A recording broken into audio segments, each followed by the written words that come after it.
Halo semuanya, balik lagi dengan si Talk, Sastra Inggris Talk. Nama saya Yusuf Arianata Kusuma dan kali ini kita kedatangan tamu baru yaitu Kak Virgan yang merupakan alumni Universitas 17 Agustus 1945. Jadi Kak Virgan ini gimana backgroundnya? Kak Virgan itu prodinya apa, Oke, jurusannya apa? jadi gini, sebelumnya perkenalkan, nama saya Virgan Setiawan dari Prodi Sastra Inggris, yang baru aja lulus kemarin. Saya angkatan 21 dan sekarang udah 2 minggu saya menjadi lulusan Sastra Inggris Untak Surabaya. Gitu.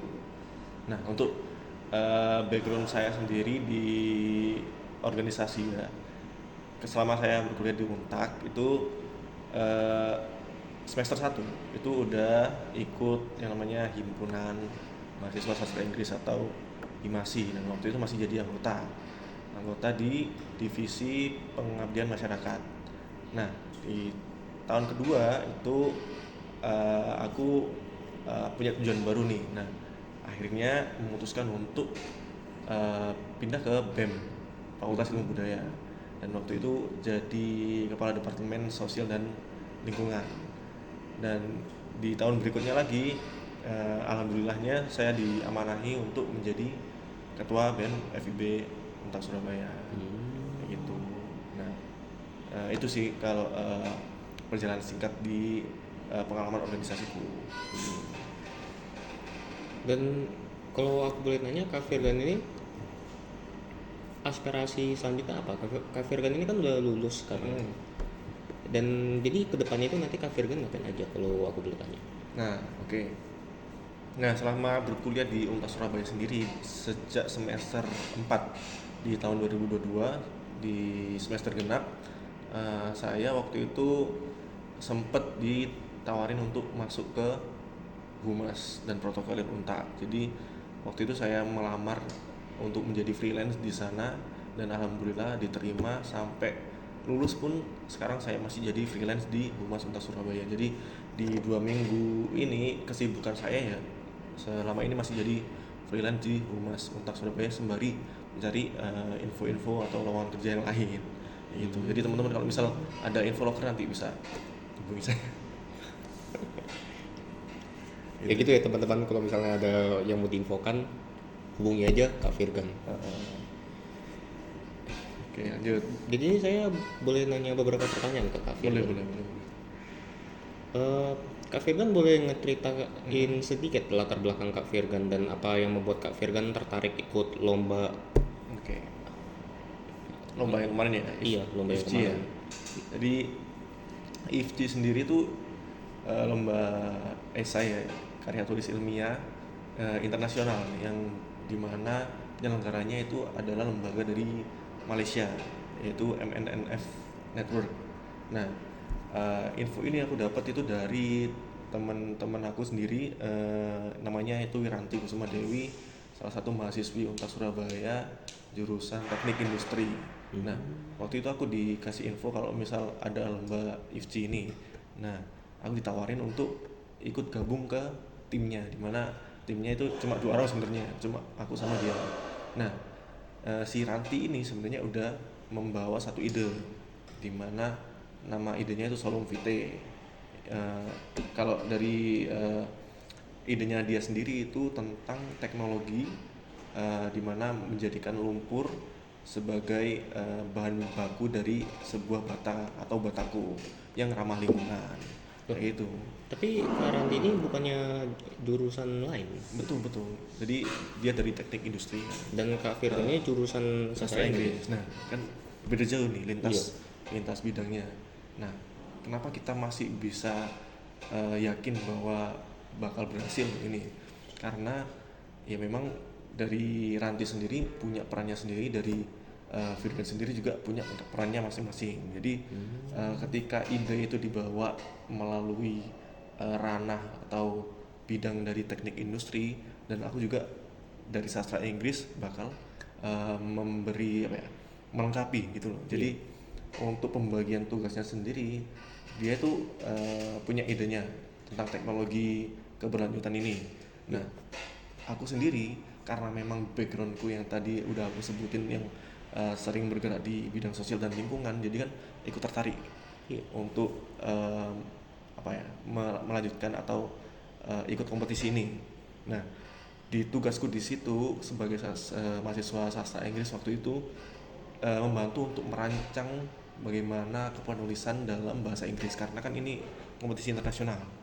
Jadi gimana caranya mendeliver atau mempresentasikan sebuah karya tulis ilmiah agar mudah dipahami oleh juri waktu itu. Jadi waktu itu sempat di awal-awal kita seleksi ya. Waktu seleksi itu kita mengumpulkan abstrak. Nah, di abstrak ini kan perlu pakai bahasa Inggris. Jadi karena sebagai mahasiswa sastra Inggris sendiri kan yang sering bikin jurnal atau artikel dalam bahasa Inggris kan udah terbiasa tentunya. Jadi karena aku mahasiswa sastra Inggris, jadi terbantu banget kalau misal mau menulis karya ilmiah, contohnya abstrak yang Solung Vitae itu tadi. Nah, selain itu ketika udah lolos seleksi kan masuk ke grand final. Ketika di grand final ini perlu adanya presentasi, di mana perlu juga kita bikin PowerPoint yang benar-benar mudah dipahami dan tentunya dalam bahasa Inggris. Nah, aku juga waktu itu yang membantu dalam merancang kata-katanya di PowerPoint itu. Jadi gimana kita bisa menyampaikan ide kita dengan baik, dengan jelas dan mudah dipahami oleh juri. Jadi simpelnya itu Kak Ranti itu yang punya ide dan Kak Virgan itu yang menyalurkan idenya. Betul. Gitu. Jadi, aku sih dikasih tahu sama Pak Muzo kalau Kak Virgan itu masuk di ini ya, apa namanya, kompetisi essay writing. Ya itu dia. Jadi pengalamannya itu datang dari situ ya Kak. Betul. Ya sempat waktu itu juga ikut semacam apa ya? Namanya itu adalah program dari kementerian, aku lupa ya namanya ya. Jadi itu benar-benar kita disuruh untuk menulis sebuah ide dan dibungkus sedemikian rupa dalam bentuk karya tulis ilmiah. Jadi kita benar-benar berlatih lah di situ. Dari semester awal hingga semester akhir kan pasti ada tugas-tugas juga. Ya, tentang bikin artikel, bikin karya tulis ilmiah lainnya. Itu. Jadi kan sebagai mahasiswa sastra Inggris kan ya itu makanan sehari-hari. Itu beda sama teman-teman dari teknik kan bisanya cuma kebanyakan ya. Kalau teknik kan langsung terjun ke laboratorium, praktek langsung. Kalau kita kan sekedar menulis karya tulis ilmiah gitu. Jadi memang benar-benar walaupun itu lintas bidang, lintas ilmu, tetap bisa saling melengkapi gitu. Dan bisa terbukti juga dari pengalamanku dan Kak Ranti sendiri bisa menyabet medali emas di lomba internasional ini. Seperti itu. Hebat juga sih Kak. Hebat juga. Ya, kebetulan aja sih. Ada faktor hokinya juga. Kalau selanjutnya itu Kak Virgan boleh ngejelasin nggak secara sederhana apa itu Solung Vitae dan bagaimana inovasi ini bekerja untuk menghasilkan betara ramah lingkungan? Siap. Oke, boleh ya aku nyontek dikit ya. Iya, nggak apa-apa. Presentasi ya. Jadi pada dasarnya aku mau jelasin secara sederhana aja ya. Kalau Solung Vitae itu sebenarnya teknologi di mana mengolah sebuah lumpur atau limbah industri menjadi batako yang ramah lingkungan, seperti itu. Jadi lumpur-lumpur yang suka menyemari lingkungan itu dikurangi nanti kadar airnya sehingga dapat dipadatkan dan dicampur dengan pasir atau semen dan menghasilkan sebuah batako yang ramah lingkungan dan tentunya tetap kuat gitu. Nah, secara sederhana sih gitu untuk Solung Vitae itu. Jadi sebenarnya yang punya ide sendiri kan dari teknik industri ya. Jadi kalau misal aku disuruh nyebutin secara teknis kayak angka-angkanya atau analisis dan segala macamnya tuh sebenarnya yang bisa menjelaskan ya dari yang teknik industri sih. Kayak gitu. Solung Vitae itu apa artinya Pak? Tahu? Nah, Solung Vitae itu kepanjangannya ya. Iya. Ntar aku nyontek dulu ya. Iya gak apa-apa, aku juga nyontek soalnya. Vitae. ini. Jadi kepanjangan dari Solum Vitae sendiri itu eco-friendly brick innovation through integrated dewatering technology in industrial waste/recycling. Nah, apa itu artinya? Artinya adalah inovasi batako ramah lingkungan melalui teknologi dewatering terintegrasi pada daur ulang lumpur limbah industri. Nah, yang aku sebutin tadi, mengapa lumpur itu ya bisa dikurangi kadar airnya itu melalui teknologi yang namanya dewatering, kayak gitu. Jadi sehingga bisa menghasilkan daur ulang lumpur berupa bata atau batako itu tadi, gitu. Sederhananya gitu sih, biar nggak bingungnya. Saat itu tantangan terbesar apa yang tim Kak Virgan hadapi selama mengembangkan ide itu, dan bagaimana cara tim Kak Virgan mengatasinya? Oke, nah ya itu tadi, sebenarnya tantangan terbesarnya itu ya bagaimana caranya kita mendeliver ide ini agar mudah dipahami. Kan informasi yang aku terima dari Iya.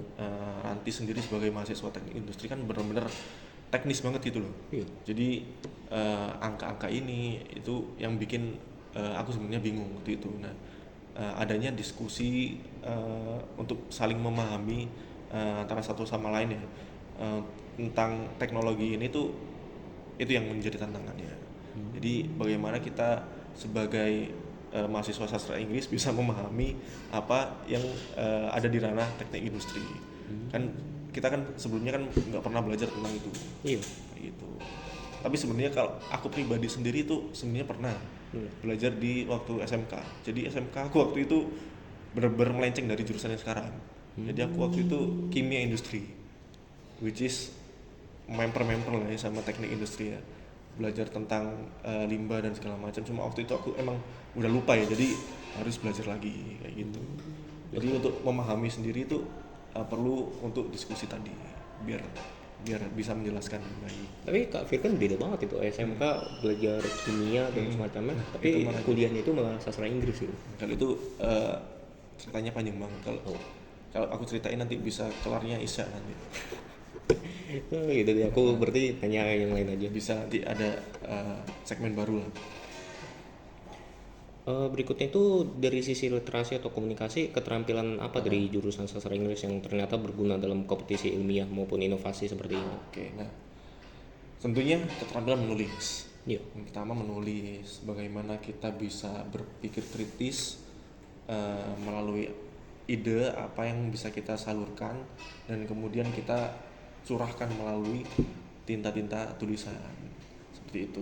Nah, misalnya dalam membuat esai ilmiah kan nggak mungkin kita menulis seperti even bikin puisi pun kita harus berpikir gitu loh. Iya. Apalagi kalau misal membuat karya tulis ilmiah kan pasti based on data dan segala macam, kita perlu riset dulu dan mengambil keputusannya gimana melalui solusi seperti itu. Jadi kita selain belajar menulis juga kita belajar cara berpikir dengan kritis seperti itu. Di sastra Inggris juga kan kita juga perlu belajar bagaimana mengkomunikasikan sesuatu dengan baik juga seperti itu. Jadi ada tiga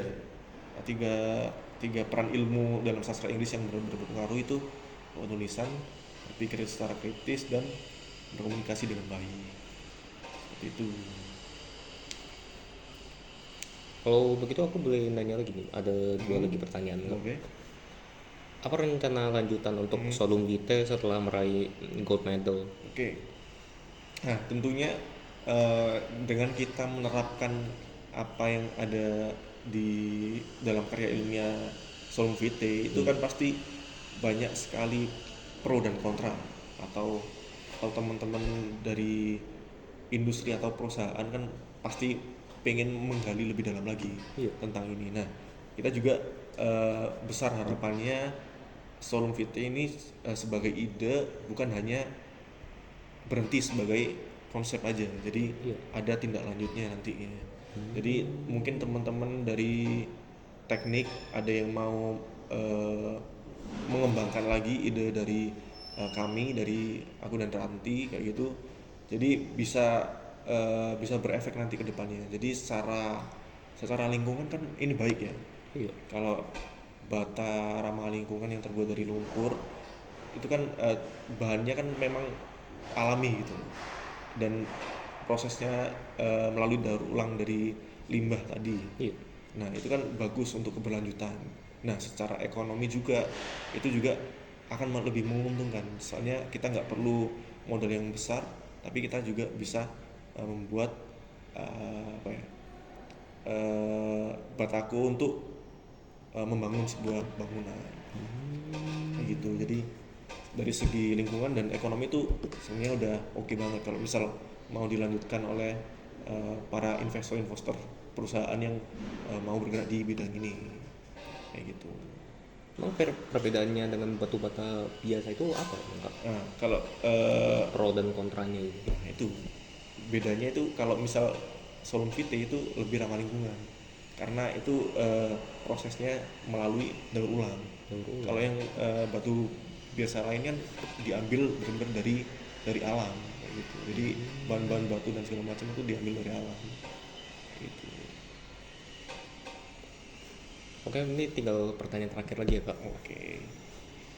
Pesan atau saran apa yang Kak Virgan ingin sampaikan ke mahasiswa, terutama yang jurusan itu bukan sains, yang ingin mencoba proyek lintas disiplin atau ikut kompetisi internasional? Soalnya kan Kak Virgan ini sastra Inggris, Betul. tapi tetap aja Kak Virgan itu ikut research seperti ini. Siap.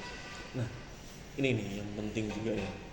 Jadi sebagai mahasiswa apapun ya, setiap ada kesempatan apapun ya, mau nggak mau kalian harus bisa ambil gitu loh. Event itu bukan di ranah kalian, event itu misalnya kalian mahasiswa sastra Inggris cuma ada info nih kompetisi wirausaha, nah nggak apa-apa, ambil aja selama itu nggak merugikan kan nggak masalah. Jadi waktu itu juga aku juga pernah ikut program pemerintah namanya Wirausaha Merdeka, tahu? Oh, pernah dengar Wirausaha tapi Merdeka. kurang tahu detailnya. Kalau dilihat dari lintas disiplin kan juga jauh kan, dari sastra Inggris ke wirausaha kan juga sebenarnya bukan bidang kita, itu bidang ekonomi kan. Iya. Tapi dengan mendaftar kamu nggak tahu itu nanti bakal diterima atau enggak, tapi kemungkinan kan pasti bisa nih. Nah sama juga sama kompetisi, ketika kamu dapat informasi kompetisi esai tapi topiknya psikologi, nah kan bukan bidangmu, tapi nggak apa-apa kalau misal mau ambil, kamu bisa kolaborasi sama teman-teman di psikologi. Nah di sastra Inggris sendiri kan kita sempat diajarin sama, kalau aku waktu itu diajarin sama Pak Agung Iya. tentang psychology of literature, atau juga bisa kita di topik lain yaitu psikologi of linguistik. Sebenarnya kan walaupun dua bidang yang berbeda kan masih bisa disatukan gitu. Sama juga di ekonomi kita bisa analisis wacana ekonomi dalam sastra. Nah, mungkin teman-teman alumni juga ada yang skripsinya tentang itu, tentang sosiolinguistik atau sosio literature, ya dimana kamu bisa menganalisis suatu kondisi ekonomi dalam suatu zaman tertentu melalui karya sastra. Nah, kayak gitu kan sebenarnya kan nggak cuma tentang sastra atau linguistik, tapi kalian juga bisa belajar tentang bidang lain jatuhnya nanti. Jadi apapun kesempatan yang ada nanti, jangan beranggapan kalau misal kamu itu bukan ranahmu, tapi apapun kesempatan itu cobalah ambil, cobalah memulai. Atau kalau misal memang kamu nggak tahu di bidang tersebut, ya kamu carilah teman atau kenalan yang lain yang benar-benar paham di bidang tersebut. Nanti kamu bisa saling melengkapi apa yang kurang dari temanmu itu. Intinya gitu sih, ambillah apapun kesempatannya, karena kesempatan nggak bakal datang juga sampai 10-an kali. Ternyata jurusan sastra Inggris itu versatile juga gitu, Kak. Benar-benar. Oke, itu saja dari kami. Terima kasih teman-teman sudah menyimak, dan juga terima kasih ke Kak Virgan untuk menghadiri podcast kami. Pleasure. Kalau teman-teman masih tertarik untuk mempelajari lebih banyak tentang ini, silakan cari tahu lebih banyak di prodi kita yaitu sastra Inggris dan fakultas kita yaitu ilmu budaya. Hanya ada di Unpad.